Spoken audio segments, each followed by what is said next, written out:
Seffa, here it's an exhibition which speaks about the family. Mm-hmm.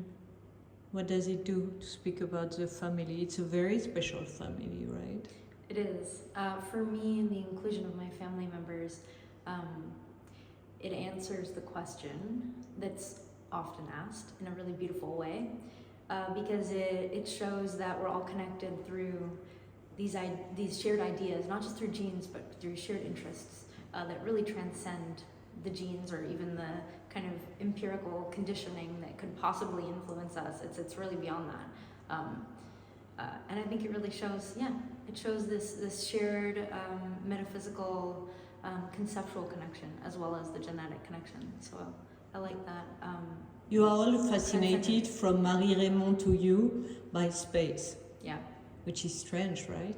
It's strange, but it also makes so much sense.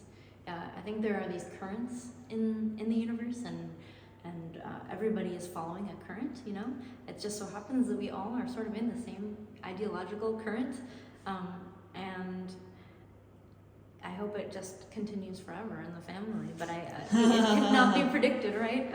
The current will go where it goes. Maybe it'll be someone who's not in the family. I think there's many people who aren't genetically in the family who are also in the same current, you know. It's like a type of family that's universal, but it also happens to be genetic and physical. So in that sense, it is also a bridge, kind of like the bridging I want to do, where you're bridging the physical with the universal and spiritual.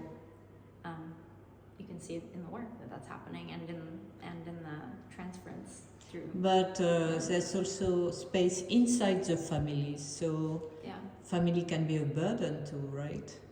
I mean, I think that question in and of itself is the only thing that could make it a burden, but it's not.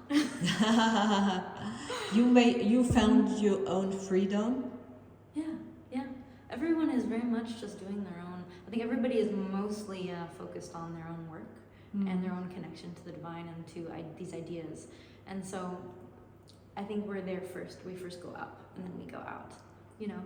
So if we're first going up and then we're going out, you already have that higher perspective. So you're not worried so much about that lateral perspective. But the thing that connects us laterally is also a great love. There's a lot of love in my family. And what do you say about Yves Klein? What would I say? Your vision about this amazing grandfather.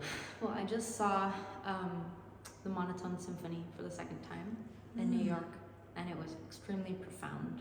And every time, I've only seen it twice, but every time I really have a profound experience with a lot of his work, I just feel like, wow, what a gift that he brings to the world, that he kind of created.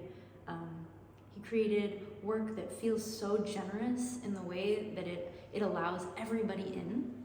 It's so spiritual, and it's also so accessible for people. And I think I just really am so inspired by that. It merges so many worlds.